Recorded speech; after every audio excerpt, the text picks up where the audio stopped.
Okay, so friends don't let friends buy Taurus, right? I guess I don't really have any friends because I bought a Taurus, and I'll tell you why. So Taurus, I haven't had Taurus in a little while. The last Taurus guns I had were a few years ago. If I remember right, there were it was a Taurus 24/7. Which was kind of cool. And then I had a couple of the G2 40 caliber and 9 millimeter. Then before that, I had a PT 111, kind of the earlier generation. So I ended up getting rid of them, trading it off, doing whatever.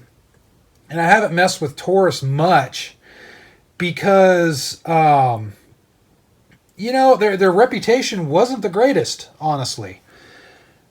Taurus, their reputation with customer service wasn't that great. Their handguns were okay. I mean, they're always kind of budget-priced handguns. So I look at that and I said, well, for budget-priced handguns, they weren't bad. But there just wasn't really anything interesting to me. Just nothing I really wanted to get into. Now, granted, the G2s, the 40 caliber 9 millimeter, they were pretty good.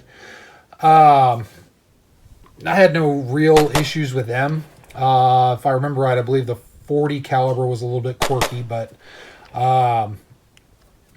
were decent guns. I think I got them at the time. They were like $199. So I mean, $199 for a good compact little concealed carry piece. That you can't beat that. Or I should say, it's very hard to beat that. But anyway, so I start hearing about this guy right here. This is the Taurus G3. So basically take a G2 and make it a little bit more of a full size.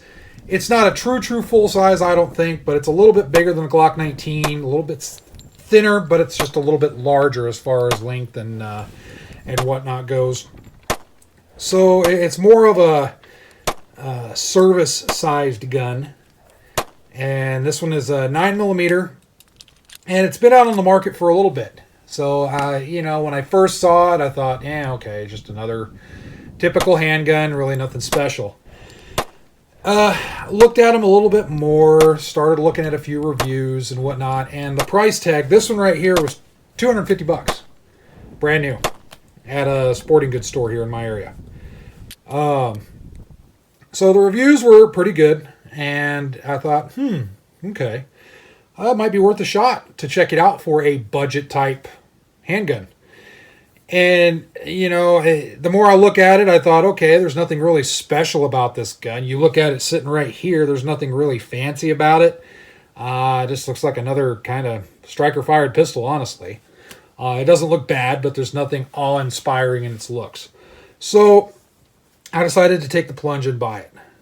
And this is kind of like my first impressions. I haven't had a chance to go out and shoot it yet. Thanks to everything going on in the world, we're now just starting to get to a position where people are venturing out and economy's starting to open back up a little bit. So as things progress forward, I'll get over to the range and we'll put some rounds down range with this thing. But I wanted to give a first impression video because I don't know exactly when that's going to be. So again, this is a striker-fired 9mm. Has a 17-round magazine, which is right here, and then a 15-round mag. It does have a manual safety, which you don't really need with a striker-fired, but the markings here say it was imported from Brazil, or made in Brazil, Taurus Arms, so I'm assuming this has been imported. If it's imported, I kind of get why there is the manual safety. So I kind of understand that one right there. So again, typical striker fired. You can see it has a lot of inspiration from the Glock line of pistols. You have your standard takedown right here that you see on other handguns. You've got your safe action trigger right here. Manual safety. Then of course you have drop safeties, all that good stuff inside. Everything is pretty standard on it. I'll see if I can get in there so you can see the feed ramp. It's just a striker-fired gun. The one thing I like about it is it's very comfortable in hand. Very, very comfortable. The stippling here is a little bit aggressive. If you are not a fan of aggressive stippling right here, then I don't know, try this out before you buy it. I don't mind aggressive stippling or aggressive texturing, so I kind of like that. It's very, very comfortable to hold, even in my big, huge, fat, useless hands. The feel of the gun overall, to handheld, it's very, very, very, very nice. Easy to point. It's natural pointing gun for me. All the controls, mag release, slide lock, slide release, and your safety right here. Easy to manipulate. The safety isn't mushy. It's a very tactile safety. So in regards to this, just kind of one little footnote. If you get a gun like this and you're not used to striker fire guns with a manual safety, then practice that muscle memory. As you come up from the draw and you get on target, that safety's coming off. So anyway, just a little footnote. Standard rail up front so you can fit all kinds of goodies. The slide, front and rear serrations, that's kind of a standard you see on a lot of different handguns out there. Very low bore axis, just like a Glock. I like that. That is really nice. That's really cool. And from what I gather, and I'll provide my own point of view on it, but from what I gather, especially, you know, being 9mm and just looking at how the bore axis and how this gun is set up, I'm anticipating recoil to be extremely light. The magazines, so they come with a 15 and a 17 round, which is cool. The only thing I don't like about the 17 round is this thing. I hate these sleeves that you can take on and off. It used to not bother me so much in the past, but I've just grown to hate them. I'll deal with it, not a big deal, but I would rather see just kind of a molded permanent base plate on this. These are Metgar mags, by the way, so good quality mags. A molded base plate, or taking the 15 rounders right here and just adding a extended base plate to it to make it 17 or 18 rounds. So this works, and you know, it's just my opinion. It's comfortable enough, but I just don't like those sleeves, just because when you take the magazine out, it's just kind of all over the place. It's not really tight, so not digging it for that. But otherwise, good to go. Again, the magazines are made by Metgar. Metgar makes good quality mags, so no issues there, and I think that's really good. There's indents right here to help with taking out the magazine if there's a little bit of pressure. If you're dealing with a malfunction and you have to yank the magazine out, good to go there. There's a little bit of a mag well. There's not much, but there's a little bit there. I have no issues reloading the gun at all. The slide is very, very light to operate. So that's a good selling point for people that may have weak wrists, any type of issues with manipulating most semi-automatic handguns. Some females out there, and then again, I shouldn't say just some females, but some smaller statured males, they may have some issues operating the semi-automatics, but this is no issue at all right here. So that's definitely a plus. The sights, standard 3-dot sights, so nothing special there. I haven't looked as far as the aftermarket. From what I understand, there's different kinds of sights out there, so that's probably what I'll do, is I'll replace the sights on this at some point, because I like to have kind of combat sights with a nice profile on the back, on the front of the back sight here, so I can catch it on things and rack it using the slide and all that good stuff. That's just my preference. The internals all seem to look good to go. The quality of the metal has oversized external extractor right here. I'm not seeing any red flags on this one. It's basically, they took a G2, refined it a little bit, and made it bigger.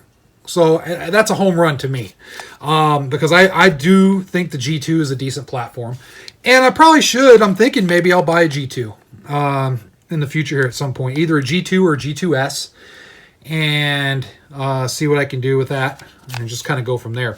So, you know, this is one of those handguns that was really unassuming, and when you look at it in the case, you're like, oh yeah, it's a Taurus, big deal. And then the more I hold it, the more I look at it, the more I fiddle around with it, I'm thinking this is a pretty cool budget-priced handgun, which is where kind of the attitude I'm taking toward this review is, for $250, am I getting a decent gun? As of right now, with just the handling, the magazine quality, all that good stuff, yes, I think you are getting a good gun. This is a fuller sized gun. It's not a little dinky compact. It has a decent trigger, which I'll talk about the trigger here in a minute. Decent controls. It's sized just right where you can carry it, conceal. You can use it home defense, all that good stuff. Using it as a primary. So I like it. It kind of grows on you more and more. The trigger. So let's talk about the trigger. So you got the gun loaded, round chambered. Your first shot, I'll show you here. There's a lot of take up until you get to the wall here. Some people hate that. Some people like it. Me, I kind of like it. Some people, the guy that sold this to me, he said, yeah, to quote him, he said, yeah, this is a shitty trigger. The guy behind the counter. But then I got it and I'm like, oh, well, that's just take up. That's not bad. I kind of like that. I like the idea of being able to stage a trigger right up against the wall. So what I'm going to do is right here, I'm up against the wall. There you go. There's my shot. There's the break.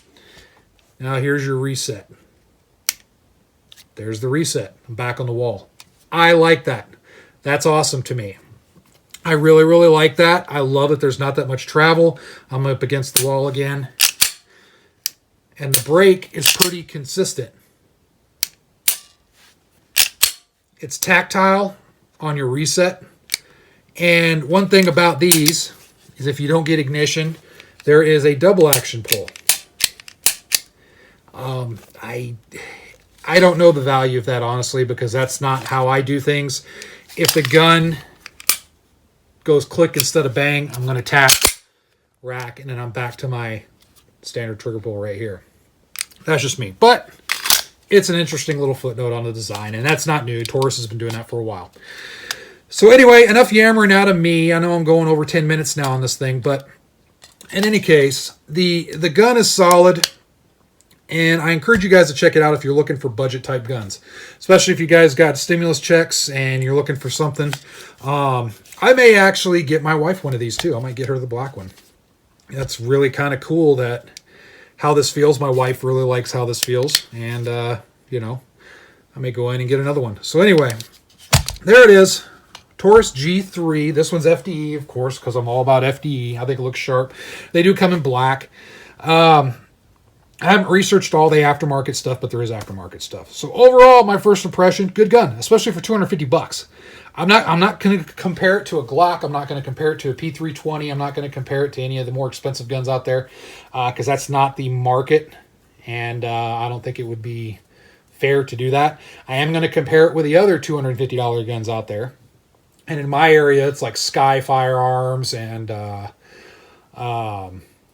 I want to say, what are some of the small, like the Ruger 380 or the Ruger 9mm that are typically around 300 or less. That's the market I think it's competing for.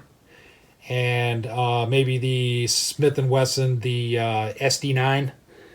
That would be good competition for this one because the SD9 is a little bit more expensive. I think it's just still about $100 on the SD9. I think the SD9 is around a $350 gun still. So this definitely beats the SD9. I can't see getting an SD9. I thought about getting another SD9, but after having this, there's no way. This already beats it. I haven't even shot it yet. So more to follow when I shoot it, and we'll see. Hopefully it'll go good, but from what I see from other reviews, the dang things work. So take it as you will. All right, enough yammering out of me. I'm getting long-winded. Thanks a lot for watching as always. Stay safe and stay healthy.